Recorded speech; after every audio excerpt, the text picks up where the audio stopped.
আরে হুজুর করে জীবনের শুরুতেও লাগে, জীবনের শেষেও হুজুর করেই লাগে, ঠিক কিনা বলে?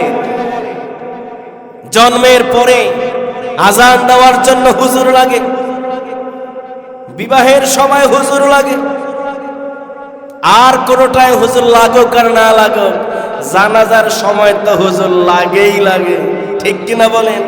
যারা ওলামায়ে কেরামদের সাথে বেয়াদবি করে এদের পকেটে নাস্তিক মুরতাদ বেঈমানদের টাকা পড়েছে, ঠিক কিনা বলে? আমাদেরকে কথা বলার শক্তি দিয়েছেন কে?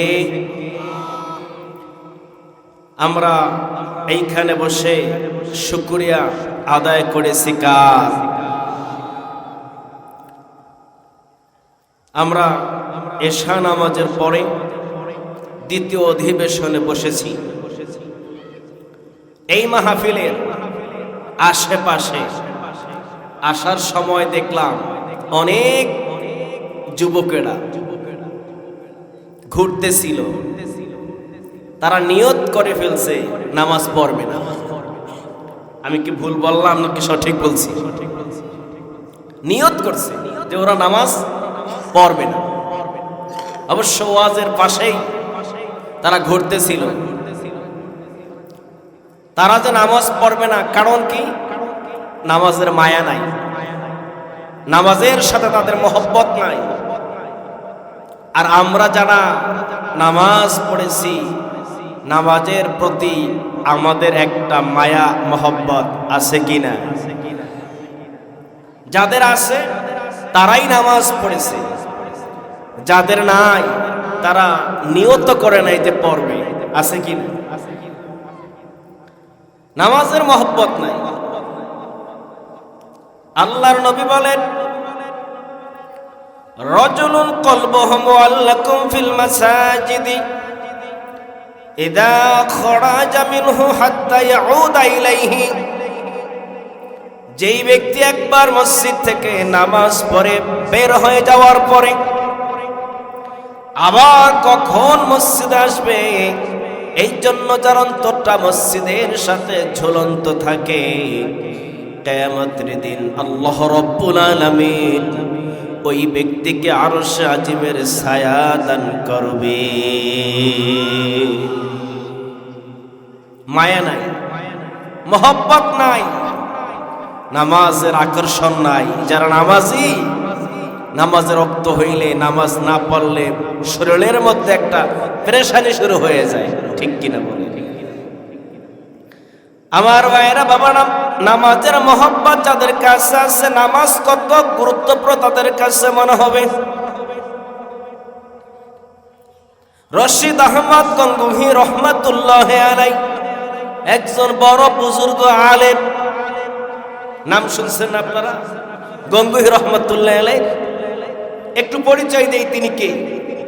হাজী আমদাদুল্লাহ মুহাজির মক্কি রহমাতুল্লাহ আলাইহির খলিফা হলেন রশিদ আহমদ গঙ্গুহি রহমাতুল্লাহ আলাই।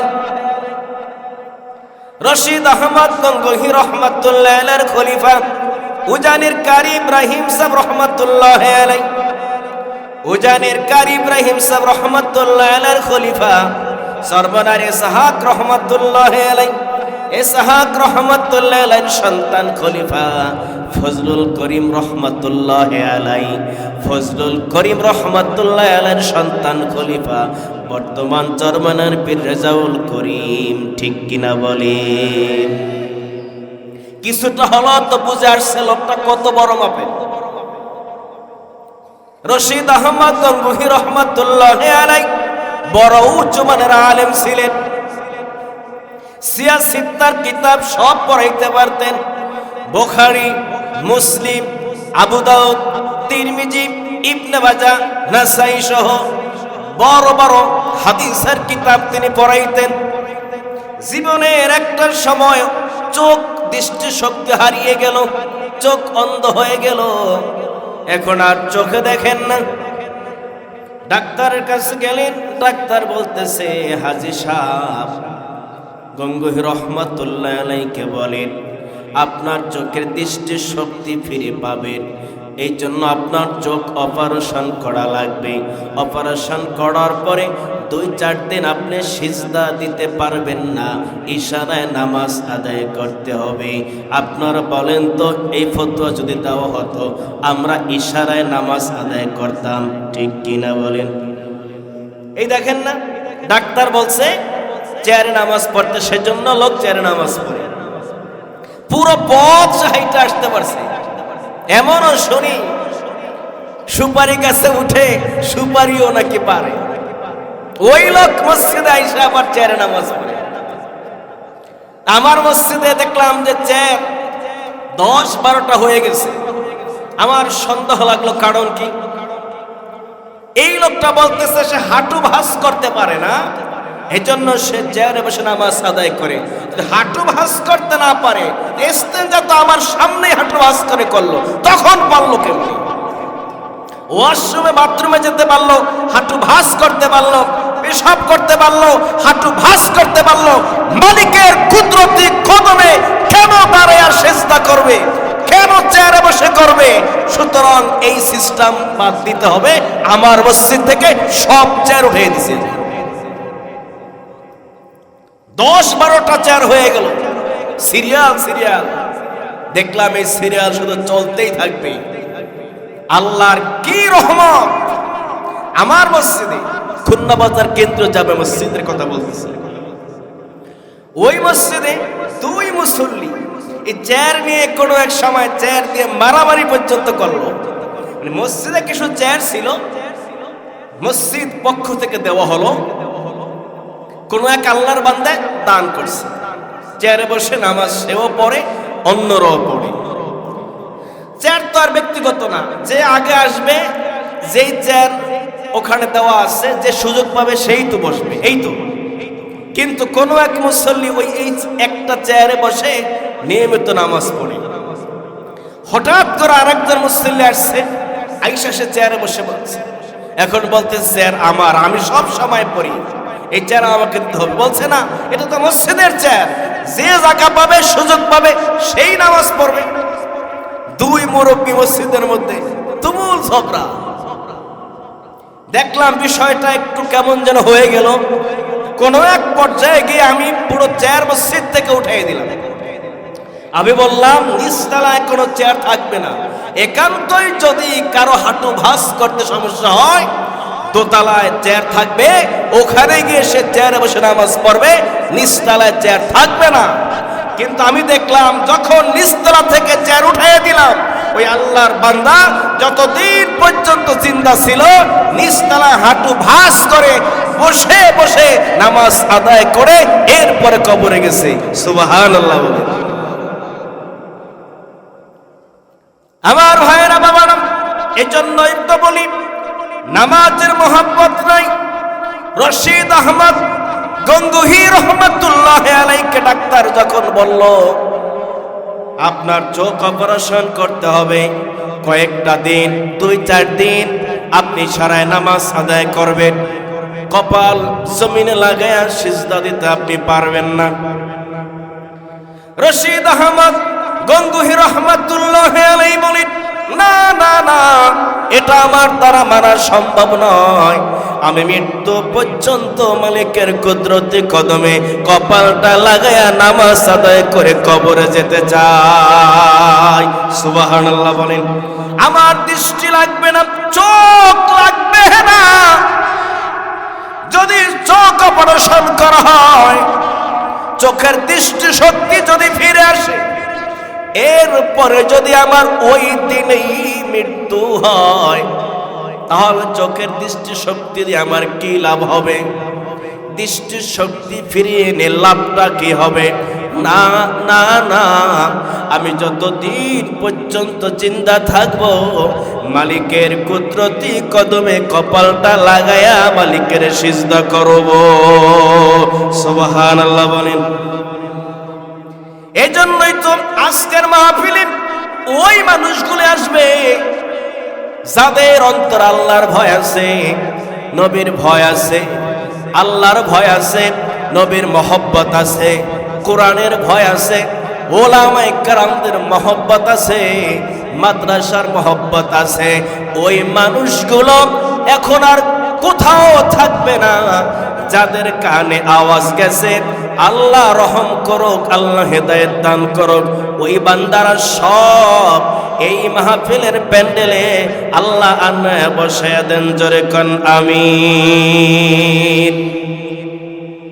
কোরআনের মহব্বত, ওলামায়ে কেরামদের মহব্বত, এগুলো যদি দুনিয়ায় থাকে আখিরাতের ময়দানে কোরআন আপনাকে সুপারিশ করবে। রাসূল বলেন, আল্লাহর রাসূল বলেন, ফাকরাউল কোরআন ফাইন্নাহু শাফিউন লিআহলিহি ইয়াউমাল কিয়ামাতে। তোমরা কোরআন তেলাওয়াত করো, কোরআনকে ভালোবাসো, কোরআনের সাথে সম্পর্ক লাগাও। আল কোরআন হুজ্জাতুল লাকা ওয়া আলাইকা। কিয়ামতের ময়দানে কোরআন হয় তোমার পক্ষে থাকবে, না হয় তোমার বিপক্ষে থাকবে। কোরআন কিয়ামতের ময়দানে যার বিপক্ষে থাকবে কপাল বড় খারাপ, আর কিয়ামতের ময়দানে কোরআন যার পক্ষে থাকবে এই কোরআন তাকে সুপারিশ করে আল্লাহর জান্নাতের মেহমান বানায়া দিবে। ওলামায়ে কেরামদের সাথে সোহবত লাগান। আল্লাহর নবী বিশিষ্ট সাহাবী থেকে হাদিস বর্ণিত, ইবনে আব্বাস রাদিয়াল্লাহু তাআলা আনহু বলেন, ওলামায়ে কেরামদের সাথে এত সম্পর্ক রাখো, এত সম্পর্ক লাগাও যেন কিয়ামতের ময়দানে ওলামায়ে কেরাম তোমাকে দেখলেই চিনতে পারে। সুবহানাল্লাহ বলেন। ওলামায়ে কেরামদের সাথে, মাদ্রাসার সাথে, ভালো লোকদের সাথে সম্পর্ক রাখবেন। দুনিয়ায় ফায়দা হোক চাই না হোক, কিয়ামতের ময়দানে এউসিল আল্লাহ পাক আপনাকে জান্নাতের মেহমান বানায়া দিবে। সুবহানাল্লাহ বলেন। আল্লাহ রাব্বুল আলামিন মানুষ সৃষ্টি করেছেন, এত সুন্দর করে বনি আদম বানাইলেন। জাহান্নামের আগুন দিয়ে পুড়িয়ে সালি বানানোর জন্য আল্লাহ বানায় নাই। আল্লাহ রাব্বুল আলামিন এত সুন্দর করে প্রেম মহব্বত ভালোবাসা দেয়া আল্লাহ মানুষ দুনিয়ায় পাঠাইয়া দিছে জাহান্নামের আগুন দিয়ে পোড়াইয়া সালি বানানোর জন্য। আমার আল্লাহ এত সুন্দর করে মানুষ বানায় নাই। কিয়ামতের ময়দানে আল্লাহ রাব্বুল আলামিন শুধু উসিলা তালাশ করতে থাকবেন, বান্দারে এ বান্দা দেখি কোন উসিলায় তোরে মাফ করে জান্নাতের মেহমান বানায়া দেওয়া যায় কিনা। সুবহানাল্লাহ বলেন। আমার আল্লাহ কিয়ামতের ময়দানে শুধু উসিলা তালাশ করতে থাকবেন। এ বান্দা, জীবনে যত নেক আমল করেছো, কোন নেক আমল যদি কবুল না হয়, আজকে বলরামপুর কওমি মাদ্রাসার মাহফিল আসছো, 2 দিন ব্যাপী তাফসীর কোরআন মাহফিলের আজকের শেষ দিনেই ও বান্দারে হায়াতের কিছু একটা সময় এই মাহফিলে এসে বসে তুমি ব্যয় করেছে বান্দা, কিয়ামতের ময়দানে আমার আল্লাহ এই উসিলায় আপনাকে আমাকে মাফ করে দিতে পারে। ঠিক কিনা বলেন? এ বাবা, মাঝে মধ্যে বুঝাবার জন্য আপনাদের সামনে এভাবে বলি, আমি একজন শিক্ষক, ছাত্র ছাত্রীদের খাতা দেখি, পরীক্ষার খাতা দেখি। যখন দেখি কোনো একটা ছাত্র কিংবা ছাত্রী পাশ করে গেছে, তার নিয়ে আর কোনো টেনশন নাই। যখন দেখি একটা ছাত্র ছাত্রী পরীক্ষায় ফেল করেছে, 33-এ পাশ যদি হয়, যখন দেখি 30 পেয়েছে, ওর খাতাটা বারবার শুধু দেখি, বারবার দেখি, পৃষ্ঠা উল্টে দেখি, কোনোভাবে আর 3 মার্ক বাড়ায়া ওরে পাশ করে দেওয়া যায় কিনা। ঠিক কিনা বলেন? আমি যখন পরীক্ষার পেপার দেখি, এমসিকিউ 30-এর মধ্যে পাশ করার জন্য 10 মার্ক থাকা লাগে।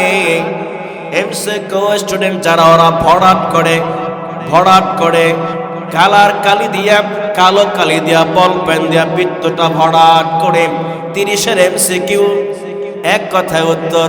30-এর এমসিকিউর মধ্যে 10 পাওয়া লাগে।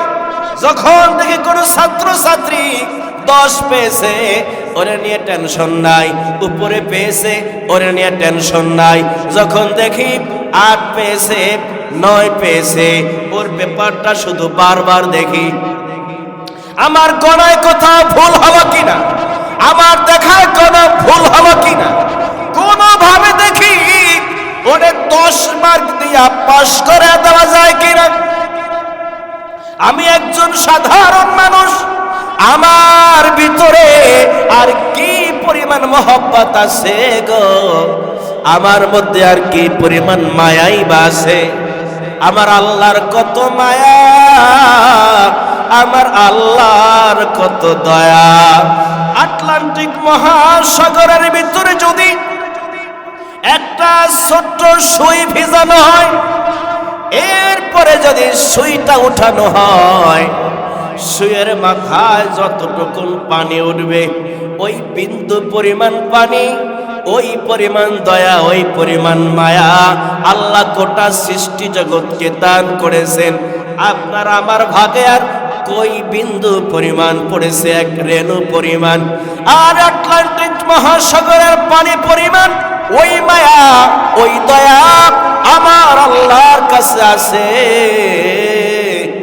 যদি এই রেণু পরিমাণ, বিন্দু পরিমাণ, অনুকণা পরিমাণ মায়ার মহব্বতে, এইটুকুন দয়া যদি একজন পরীক্ষার্থীর ব্যাপারটা আমার বারবার দেখা লাগে, দেখি তো কোনোভাবে পাশ করাইয়া দেওয়া যায় কিনা। এই জন্য যদি আমি রুহুল আমিন সাইফের একটু দয়া আসে, একটু মায়া আসে, আমার আল্লাহর তো দয়ার অভাব নাই, আমার আল্লাহর তো মায়ার অভাব নাই। আমার আল্লাহ তাআলা কিয়ামতের ময়দানে আমল নামার দিকে শুধু তাকাবে আর দেখবে, এ ফেরেশতারা তাকায়া দেখো গো, এ বান্দার আমল নামার ভিতরে একটু নেকি পাওয়া যায় কিনা, দেখি তো কোন উসিলায় বান্দারে মাফ করা যায় কিনা। ঠিক কিনা বলে আমার ভাইয়েরা বাবারা? সেজন্য মাইকের আওয়াজ যত দূর পর্যন্ত যায়, আমার যুবক ভাইয়েরা, আমি দেখেছি অনেক যুবক এই পাশেই তো দোকানে বসা আছে। হে বাবা, আসো আসো, ও যুবক বন্ধু, এই মাহফিল আইসা বসো, জান্নাতের সামিয়ানার নিচে বসো, জান্নাতের বাগানে বসো। কিয়ামতের ময়দানে আমার আল্লাহ এই উসিলায় তোমাকে আমাকে মাফ করে দিতে পারে। ঠিক কিনা বলেন? আজকের মাহফিলে তো ওই মানুষগুলোই বসবে, ওই মানুষগুলো আসবে যাদের অন্তরে কোরআনের মহব্বত আছে, যাদের অন্তরে ওলামায়ে কেরামদের মহব্বত আছে।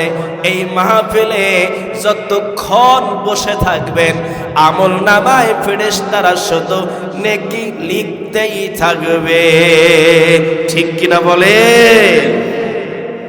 এই মাহফিলে বসলেই গুনাহ মাফ হয়ে যায়। সুবহানাল্লাহ বলে। কারণ এটা হলো গুনাহ মাফের মজলিস।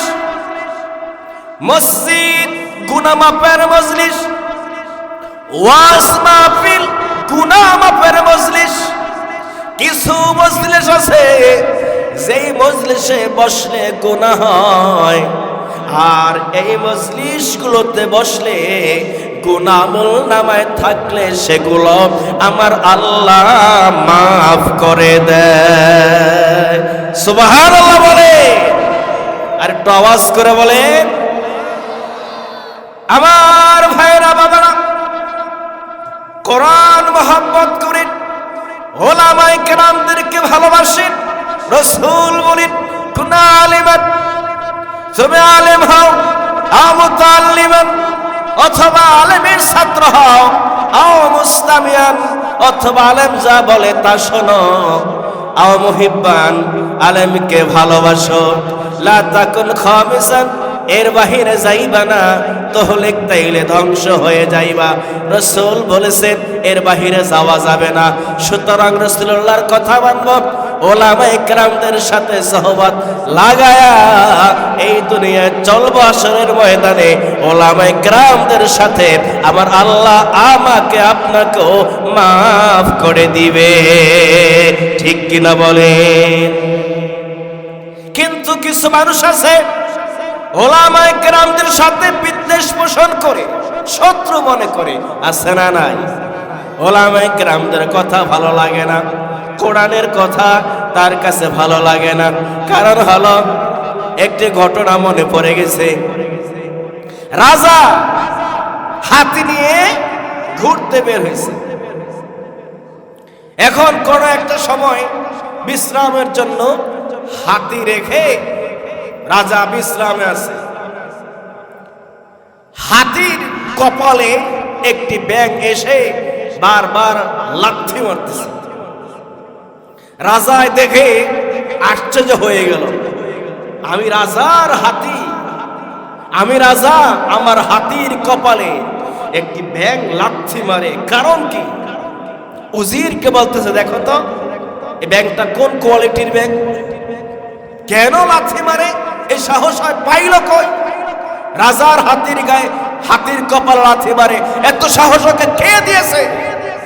উজিরকে বলে ব্যাঙকে ধরো, এরপরে দেখো এত পাওয়ার ওরা কে দিল। উজির তল্লাশি করে দেখে ওই ব্যাঙের পাছার নিচে একটা ইংরেজের পয়সা পড়ে আছে। উজির বলতেছে, রাজা মশাই, এই ব্যাঙ যে গর্তের মধ্যে বসা, ওই গর্তের মধ্যে একটা ইংরেজদের টাকার একটি পয়সা পড়ে আছে। এই পয়সার গরমে এই ব্যাঙ রাজার কপালে, রাজার হাতির কপালে লাথি মারে।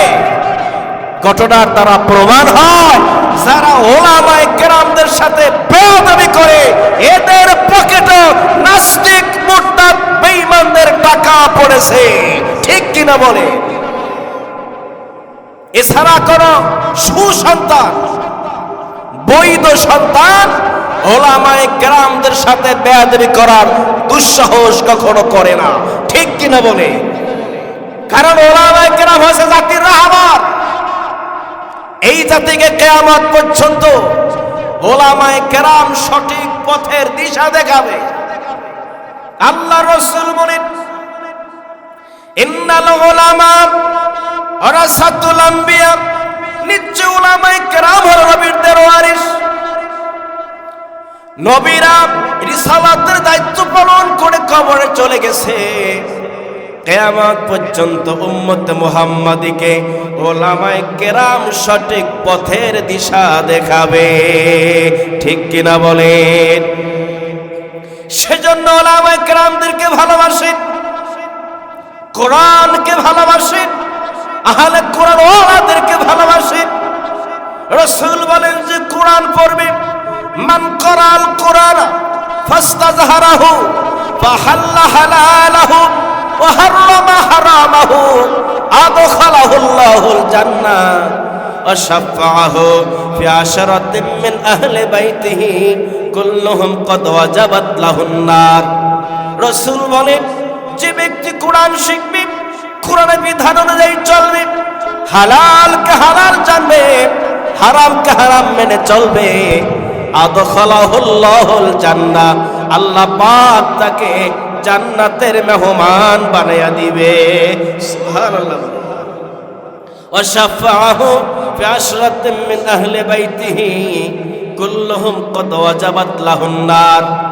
তার পরিবার থেকে এমন 10 জন মানুষকে সুপারিশ করে আল্লাহর জান্নাতে ঢুকে দিতে আল্লাহ অনুমতি দিয়ে দিবেন, সেই 10 জন মানুষের জন্য জাহান্নাম ওয়াজিব হয়ে গেছে। সুবহানাল্লাহ বলেন। এ বাবা, বাদশাহ হারুন আর রশিদ পথ চলতেছে, হঠাৎ দেখে সুন্দর ফুটফুটে রুনারির চেহারার একজন বাচ্চা, ছোট্ট একটা যুবক, নাম হলো আব্দুল্লাহ। এ আব্দুল্লাহ রে, কোথায় যাও বলে মাদ্রাসায় যাই। কোন মাদ্রাসায় পড়ো? অমুক মাদ্রাসায় পড়ি। এ আব্দুল্লাহ রে, তুমি কি কোরআনে কারীমের আয়াত মুখস্থ পারো? আব্দুল্লাহ ডেকে ডেকে বলে হ্যাঁ পারি। আব্দুল্লাহ রে, তাহলে তুমি একটু কোরআনে কারীমের তেলাওয়াত আমার শোনায় দাও। ছোট্ট বাচ্চা আব্দুল্লাহ তেলাওয়াত করলেন, ইয়াউমা ইয়াফিরুল মারউ মিন আখিহি ওয়া উম্মিহি ওয়া আবিহি ওয়া সাহিবাতিহি ওয়া বানিহি। আয়াত তেলাওয়াত করলেন।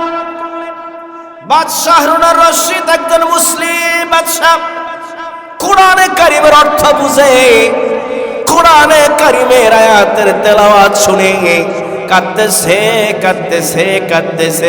কেউ কারো পরিচয় দিবে না। আয়াতের অর্থের দিকে খেয়াল করে বাদশাহ হারুনুর রশিদ অঝর সে কাঁদতেছে। ছোট্ট বাচ্চা আব্দুল্লাহ চিন্তা করলেন, বাদশাহ হারুনুর রশিদ পরকালের চিন্তায় মগ্ন হয়ে এত বিমূঢ় হয়ে যাচ্ছে, রাষ্ট্রীয় দায়িত্ব পালন করতে অসুবিধা হবে। সেজন্য ওই বাচ্চাটা কোরআনের এই আয়াত তেলাওয়াত করার পর আবার সূরা কাউসার তেলাওয়াত শুরু করে দিল। সুবহানাল্লাহ বলেন। আবার তেলাওয়াত করলেন, ইন্না আতাইনাকাল কাউসার ফাসাল্লি লিরাব্বিকা ওয়ানহার ইন্না শানিআকা হুয়াল আবতার। সুবহানাল্লাহ বলেন। এবার বাদশাহ হারুনুর রশিদ জিজ্ঞেস করি, এ আব্দুল্লাহ রে, তুমি প্রথমে এক জায়গায় থেকে তেলাওয়াত করলাম, এরপর আমার সে আয়াতের বাকি অংশ শেষ না করে, এই সূরা শেষ না করে আবার কোন একটা সূরা তুমি শুরু করলা, কারণটা কি? ছোট্ট বাচ্চা আব্দুল্লাহ বলে, এ বাদশাহ, আমি যখন তেলাওয়াত করতেছিলাম আমি দেখতেছিলাম আপনি কাঁদতে কাঁদতে হয়রান হয়ে যাচ্ছেন, আপনি বেহুশ হয়ে যাবেন, আপনার অন্তরে পরকালের ভয় ঢুকে গেছে, রাষ্ট্রীয় দায়িত্ব পালনে আপনার অসুবিধা হবে। আপনার অন্তর থেকে কিয়ামতের ময়দানে সেই বিপদ মুসিবতের বিষয়গুলো সরিয়ে দেওয়ার জন্য সুসংবাদের আয়াত আল্লাহ কিয়ামতের দিন কাউসার দান করবেন। এই সুসংবাদের আয়াত আমি আপনাদের শোনায়া আপনার মুখে হাসি ফুটানোর চেষ্টা করেছি। বাদশাহ হারুনুর রশিদ বুঝতে পারলেন নিশ্চয় এই ছেলে অনেক মেধাবী, ছেলে অনেক বুদ্ধি আছে, আছে না? অনেকে মনে করে হুজুর করে দিয়ে হবে নাকি, হুজুর করে লাগে কম করে কামে, আরে হুজুর করে জীবনের শুরুতেও লাগে, জীবনের শেষেও হুজুর করেই লাগে, ঠিক কিনা বলে? জন্মের পরে আজান দেওয়ার জন্য হুজুর লাগে, বিবাহের সময় হুজুর লাগে, আর কোনটায় হুজুর লাগুক আর না লাগুক জানাজার সময় তো হুজুর লাগেই লাগে, ঠিক কিনা বলেন? এই কামটা তো আর অন্য কাউকে দিয়ে হয় না। শরহে জামির লেখক, কওমি মাদ্রাসায় যে কিতাবটা পড়ানো হয় শরহে জামি একটি কিতাব আছে, আলিয়া মাদ্রাসা আলিম ক্লাসে পড়ানো হয়। শরহে জামির যে লেখক আব্দুর রহমান জামি, আজ থেকে প্রায় 900 বছর আগের কথা। শরহে জামির লেখক আব্দুর রহমান আল জামি তার নাম, মস্ত বড় বুজুর্গ সাহিত্যিক লেখক তিনি ছিলেন। তিনি কোনো একদিন পথ চলতেছেন, আজ থেকে 900 বছর আগে রাস্তাঘাট কি এরকম ছিল? দুর্গম এলাকা, পথ চলতেছে, গাধায় চড়ে পথ চলতেছে। হঠাৎ করে সন্ধ্যা গড়িয়ে আসলো, আগেরকার জমানায় জমিদার বাড়িতে কাচারি ঘর ছিল, ছিল কিনা? অনেকের বাড়িতে কাচারি ঘর ছিল, এখন তো আর সিস্টেম নাই। তাই জমিদার বাড়িতে গিয়ে জমিদারের কাছে বলল, আমি একজন পথিক, আমি আপনার বাড়িতে রাত্রি যাপন করতে চাই। জমিদার ছিল খুব কৃপণ, কিছু লোক আছে না টাকা পয়সা আছে, এরপরও নোংরামি করে, আছে কিনা? মনে রাখবেন, আপনার জীবনের কষ্ট করা অর্থ সম্পদগুলো তিনটা খাতে ব্যয় করলে কাজে লাগে, বাকিগুলো সব একটাও কাজে লাগে না। নাম্বার এক, আপনি যা খেয়েছেন, পান করেছেন, এটা আপনার কাজে লাগছে। আপনি যা পরিধান করেছেন, এটা আপনার কাজে লাগছে। আপনি যা আল্লাহর রাস্তায় দান করেছেন, এটা আপনার কাজে লাগছে। এছাড়া বাকি যা করছেন সব বিফলে গেছে। অনেক মানুষ আছে এমন, আল্লাহ অর্থ সম্পদ দিয়েছে, তারপরও সুন্দর পোশাক পরে না, দান সদকা করে না, আছে না? নাই। সুন্দর পোশাক পরবে। আমার আল্লাহ তাআলা কোরআনে বলেছেন, খুদু জিনাতাকুম ইনদা কুল্লি মসজিদিন। যখনই মসজিদে যাইবা, যখনই সিজদায় যাইবা, যখনই নামাজে দাঁড়াইবা, তোমরা সাজসজ্জা গ্রহণ করো, উত্তম পবিত্র পোশাক পরো। কার অর্ডার? আমার আল্লাহ বলেছেন উত্তম পোশাক পরতে, পবিত্র পোশাক পরতে, সুন্দর পোশাক পরতে। কিন্তু আমরা মসজিদে যাই নোংরা পোশাক পরে, বাজারে যাই সুন্দর পোশাক পরে, বেড়াইতে যাই সুন্দর পোশাক পরে, আর মসজিদে যাই, নামাজে দাঁড়াই বাসার সবচেয়ে ছিঁড়া পুরাতন টিলা পরা সেই পোশাকটা পরে। কথা বলেন ঠিক কিনা? অনেকের টুপিতে এত তিলা পরে, দেখলেও আশ্চর্য হয়ে যায়। মনে রাখবেন, আপনার পরনের পোশাকটা যেমন দামি, আপনার মাথার টুপিটা হওয়া লাগবে সেই মানের দামি, নইলে রাসূলুল্লাহর সুন্নতকে অবমূল্যায়ন করা হয়। গায়ের পোশাক যেমন দামি পরবেন, মাথার টুপিটাও সুন্দর দেখে পরবেন, কারণ এটা রাসূলুল্লাহর সুন্নত। ঠিক কিনা বলেন? নামাজে যখন দাঁড়াবেন সুন্দর পোশাক পরে দাঁড়াবেন, পবিত্র পোশাক, নতুন পোশাক, সুন্দর পোশাক পরবেন। খুদু জিনাতাকুম ইনদা কুল্লি মসজিদিন, আমার আল্লাহ বলেছেন। ঠিক কিনা বলি? আমার ভাইয়েরা, বাবারা, আব্দুর রহমান আল জামি জমিদারের কাছে গিয়ে বলি, আপনার বাড়িতে আজকে রাত্রি যাপন করতে চাই। জমিদার ছিল কৃপণ টাইপের, চিন্তা করতেছে, এই মুসাফির যদি আমার বাড়িতে থাকে তাহলে তো অন্তত রাতে এক বেলা খাবার খাওয়ানো লাগবে। সকাল বেলায় খাওয়াই আর না খাওয়াই, রাত্রে তো খাওয়ানোই লাগবে। সেজন্য বললাম, না, আমার বাড়িতে জায়গা নাই, আপনি রাত্রি যাপন করতে পারবেন না। পথ চলতে থাকেন, দেখেন কোথাও থাকার জায়গা হয় কিনা। আব্দুর রহমান আল জামি রওনা দিয়েছে, পথ চলতেছে।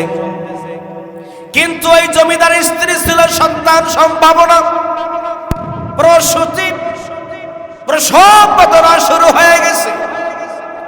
দায়ী ধাত্রীকে আনা হলো। ধাত্রী বলতেছে, অবস্থা এত জটিল হয়ে গেছে।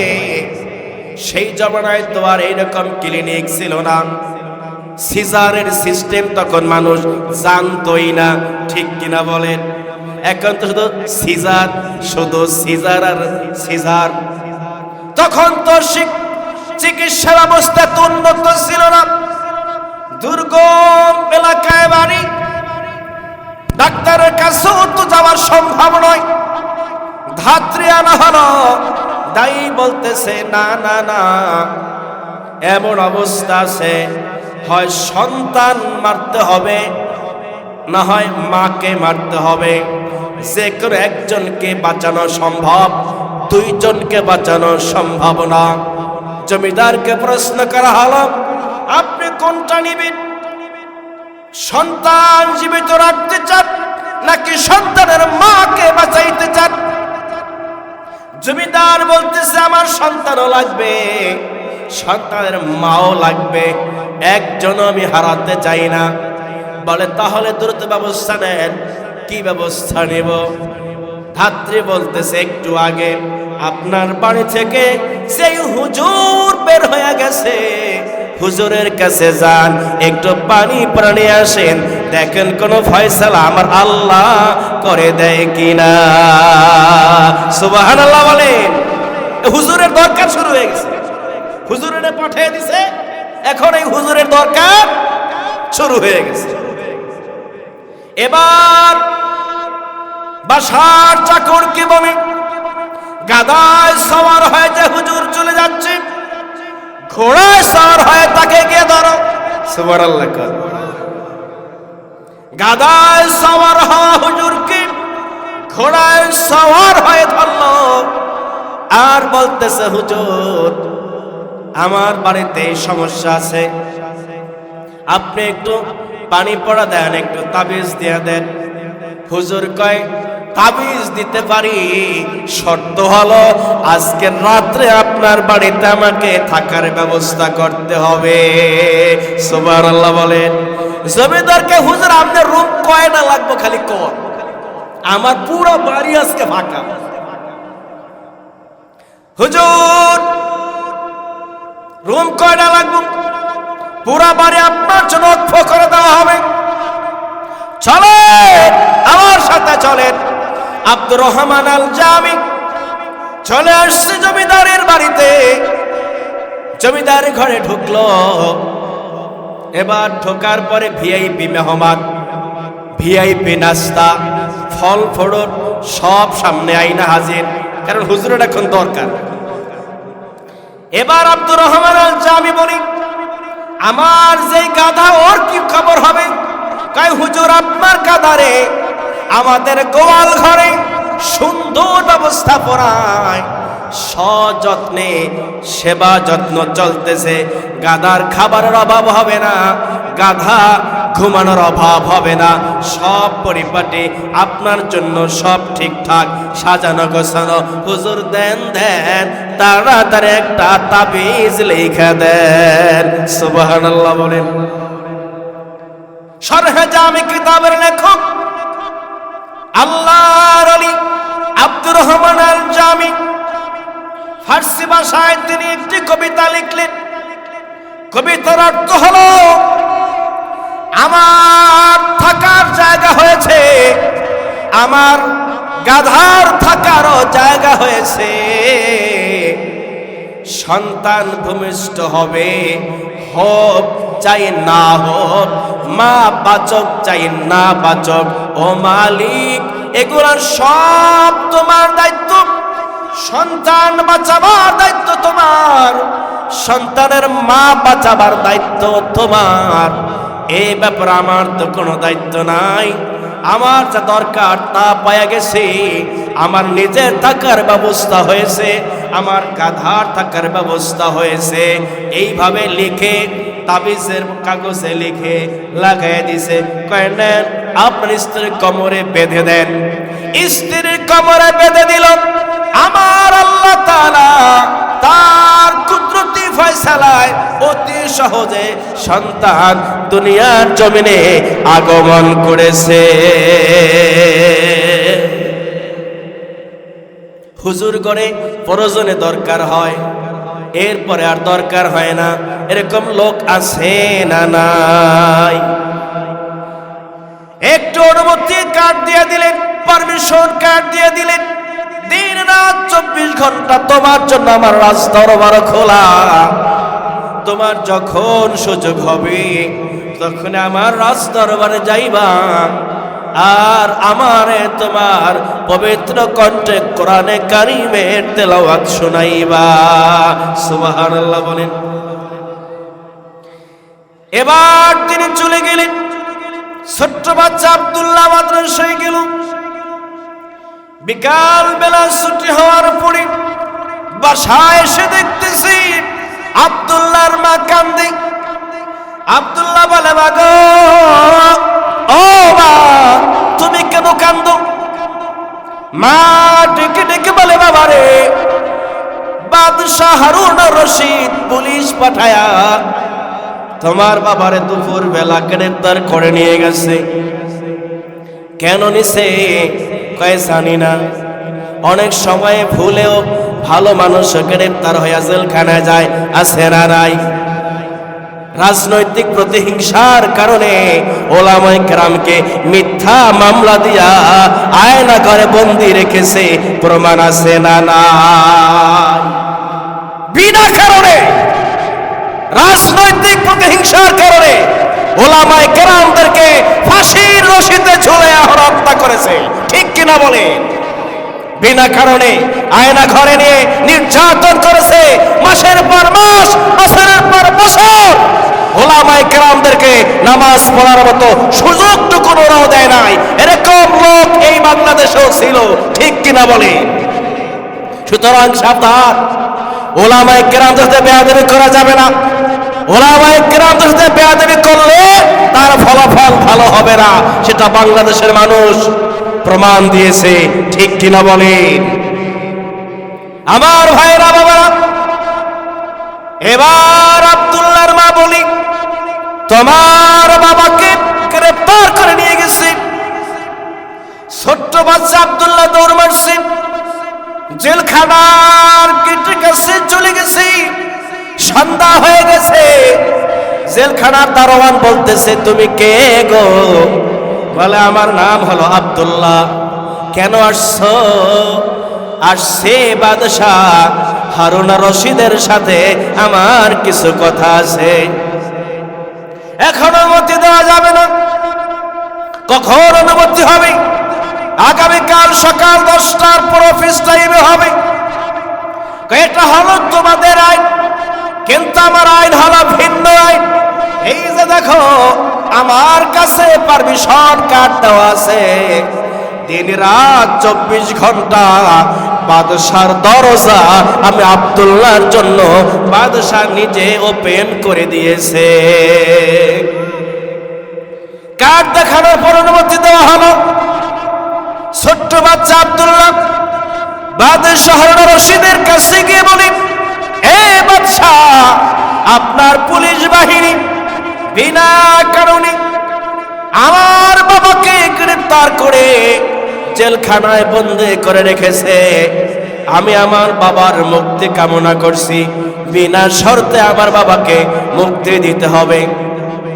হারুন আর রশিদ জেলখানার জেলারকে ডেকে বলি, এই আব্দুল্লাহ বাবাকে নিঃশর্তে মুক্তি দিয়ে দাও। জেলার বলছে, বাদশাহ, রাষ্ট্রের একটা আইন আছে, যেহেতু পুলিশ গ্রেফতার করে জেলখানায় বন্দী করেছে, আগামীকাল সকালে যখন কোর্ট বসবে সেখানে পক্ষে বিপক্ষে উকিল দাঁড়াবে। প্রমাণ যদি হয় নির্দোষ, বিনা শর্তে তাকে কোর্ট থেকে চিফ জাস্টিস বিচারপতি তাকে ছেড়ে দিবে। সেই আইন তো জারি করা থাকবে। এখন এই রাতের বেলায় কোর্ট আইনে কিসের বলে?